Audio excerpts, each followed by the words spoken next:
Good morning! Many moons ago, when I was what I'll call a street rep, selling business forms in Worcester, Massachusetts, or if you really need to hear the Boston accent, Worcester, Massachusetts, we did this thing called prospecting by driving around.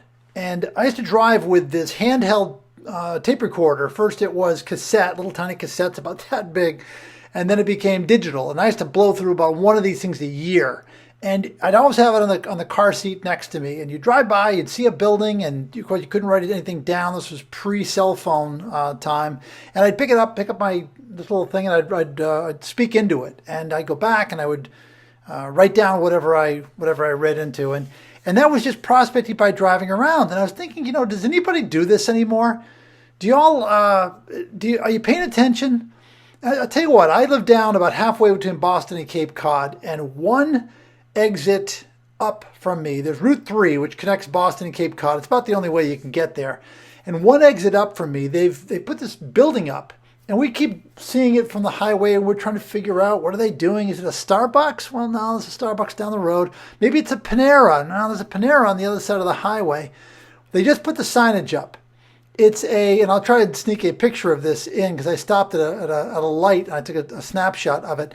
It's a dock in a box. Basically, it's an urgent care facility.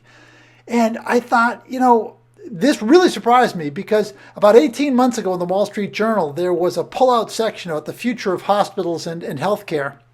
And they were talking about how hospitals have seen the emergency room as a profit center, and they're going to start building these standalone facilities. I saw one in Dallas 18 months ago, but major city. Here we are in Pembroke, Massachusetts, one exit up, not a major city, and they're putting these little dock-in-a-box facilities in. Someone needs to help them to market that. And if you are paying attention, if you are noticing these buildings going up, that's the connection that you need to make. I hope that you are still doing this. I hope that you are reading up on trends and then keeping your eyes open, because it really is one of the best prospecting opportunities you've got, just your own life. So there's my tip for this week. Have a great selling week. Check out the podcast, gang. They're really mounting now. We've got about a dozen of them up there. And I look forward to working with you or talking with you next week for another sales tip.